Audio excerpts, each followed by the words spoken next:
So,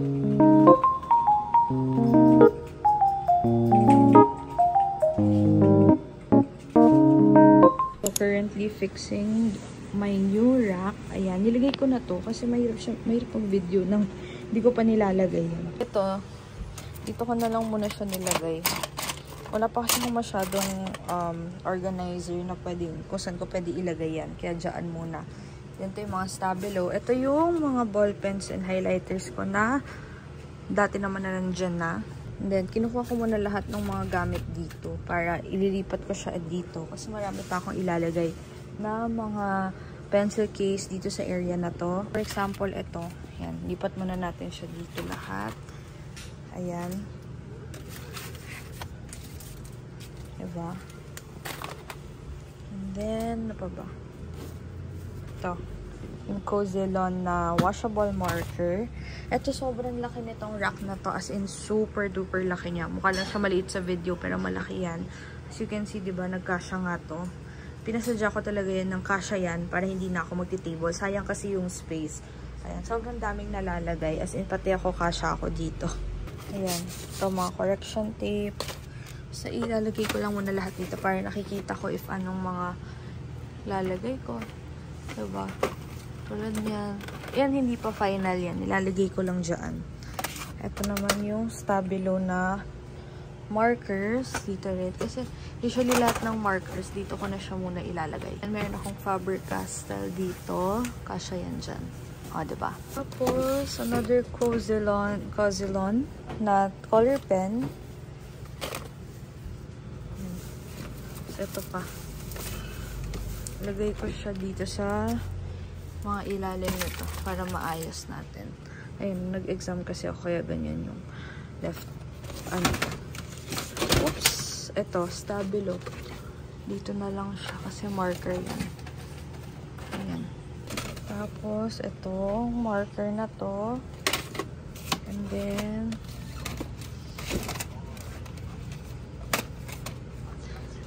ayan. Ang dami nito, oh. Diba? Is this one. And then, itong platinum and Sharpie. Ayan natin dyan. Tapos, itong longer and darker. Next, ito. Diba, ang dami nating aayusin. Ito pa. Bala ko nga pala ganyan ng ilaw kasi nakalimutan siyang sabihin. O, ito pa, o. Ito lalagay ko yung mga correction tapes. Ayan, dyan. Meron pa yan. Okay, and then, ito yung iba pa. Sige, tanggalin ko muna yan. Lagay na muna natin to. Yan, ito siguro patayo. Actually, ang dami ko pang correction tapes. Yan, kasya ba? Parang hindi siya nagkakasya. Tapos, ito pa. Siguro, ito, labas ko na lang. Kasi nakalagay naman siya sa parang lagayan eh. And then, ito na lang yung ilagay ko. Wait, ayusin pa natin. Ito, glue tape. Sama ko na lang dito. So, tataas ko lang siyang ganyan. And then ito.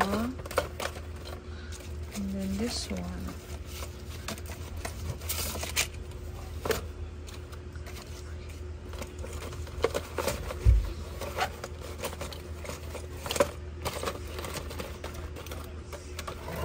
Ayan.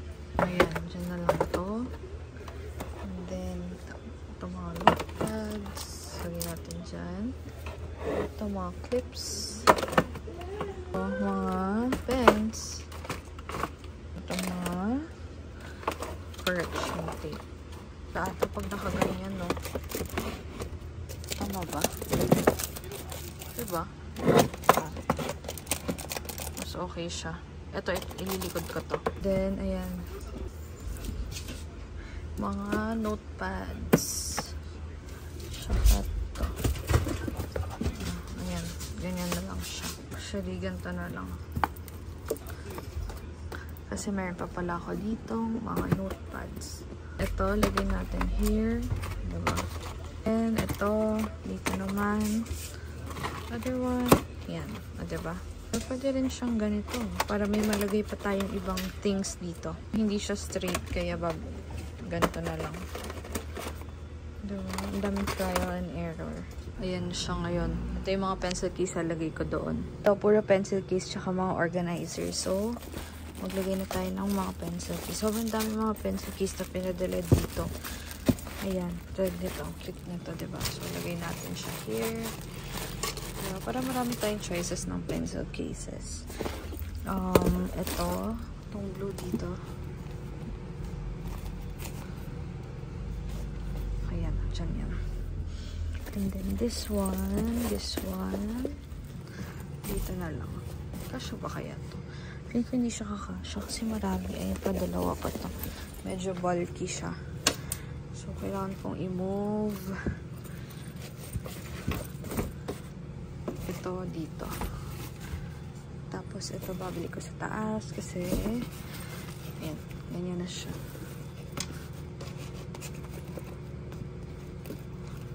Wait, ayan. O, diba? Tapos, meron pa tayo ditong mga cute na mga furry pencil case. Diyan natin ilalagay. Ano pa ba? Meron pang furry pencil case dyan. Ayan. And then this one. Ito. Lagay natin siya here.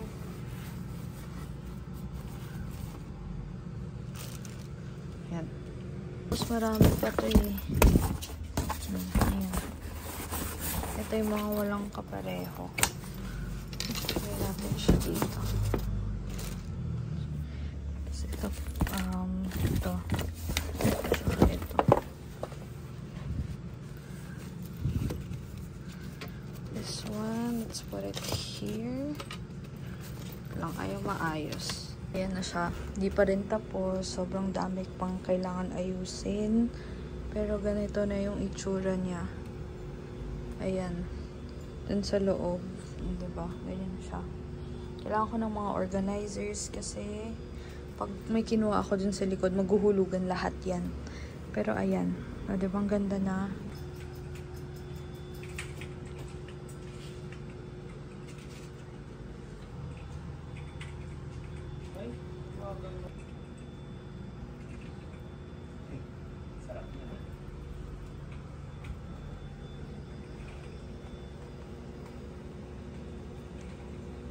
So guys, ayan na siya. So dito sa taas, andito yung mga acrylic marker ko. Actually, hindi pa to final na final kasi marami pa akong parating na stationaries. Pero ayan na siya. Ito yung mga markers. Antay ko lang din yung acrylic organizer ko dyan. And then we have the platinum watercolor brush color. We have the Faber-Castell. We have the brush pens. Here, andito yung mga highlighters, ball pens. Yan ang ating mga ball pens dyan. Ohuhu markers, pentel pens. And then here, andito yung mga hindi pa nabubuksan na mga ball pen and highlighters. As you can see, naka-box-box pa yan. Then ito yung mga nabuksan na, yung mga walang box. We have here the Stabilo organizer. And then at the back, we have the platinum markers, the Casio. And then we have the Pilot marker. Then, mga highlighters. Ito pa yung mga highlighters na nakasara. And then, here we have ganun ulit, mga ball pens, mga tawag dito, notepads. And then, correction tapes. And then, this one, we have alcohol markers. Then, we have more markers here. And then, yan. Di pa masyado puno. Dito naman sa isang rack, nandito yung mga alcohol markers ko na iba. And then, notebooks. Dito lahat ng mga pencil case ko. Ginanyan ko na lang siya para isang kuha na lang ganun. Kasi pag yung katulad sa kanina, pag kumuha ko sa likod, mahuhulog na lahat. So, mas better na ganyan. And then, here we have mga ball pens and highlighters from Korea na hindi ko pa naaayos. Dito, we have mga rubber bands. Ito, hindi pa final yung mga nandito kasi nga, meron pa mga paparating na mga iba pang highlighters and ball pens and other stationaries. Kaya, ayan, ganyan na muna siya. So, ito yung itsura niya. So, i-explain ko sa inyo. Dito, alcohol markers yan, tong dalawa. And then, guys, basa yung kamay ko kasi kinagat ng dog ko yung glue. So, kumalat, nakakainis. And then, dito yung mga pencil case. Ayan, ang cute ng mga pencil case ko. And then, ito, mga bago kong Glim pens. Ito wala. Yung mga, ano yan, tawag dito, organizers yan. Yung mga tape, para mabilis mahanap. And then, here, acrylic markers to. Ang dami nga eh. Gusto kong lagyan ng acrylic, ay, ng ganito. Tapos, ito, color peps na washable. Mga markers andyan. Dual tip brush marker nandito. Brush markers to lahat. And then dito, we have here Stabilo Neon. Ito yung pinaka-favorite ko. And then we have Staedtler. We have Faber-Castell. Kakabigay lang pala nila. Thank you, Faber-Castell. And then ito, kakabigay lang din ng Stabilo sa akin. Then dyan sa loob, we have ball pens, markers, brush pens. Then this one, my favorite part. And then here, we have mga cute na ganito, kakaibang mga correction tapes. And then memo pads. And then this one, from Delhi. Ito siya, the Finolo brush, alcohol markers. You have erasers. And then ganyan. Ilalim wala masyadong laman kasi nga, grabe, sobrang laki talaga nitong rack na to. As in. And then ito, hindi ko pa ito napupuno. As in, super laki talaga ng rack na yan. Hindi ko siya mapuno. Mapupuno siya soon. Ito rin mapupuno yan soon once we go sa National Bookstore para mag-shopping. Pero as of now, ganyan ang itsura niya. And, ayun, ito puro ballpens lang din to. So, iniisip ko pa kung bibili ako ng isang maraming ganun na acrylic organizer para tatanggalin ko na sa box or stay ko lang dyan sa box. So, comment down below kung ano yung mas maganda. Kasi mas maganda ata pang naka-acrylic organizer para kita mo lahat ng ballpen.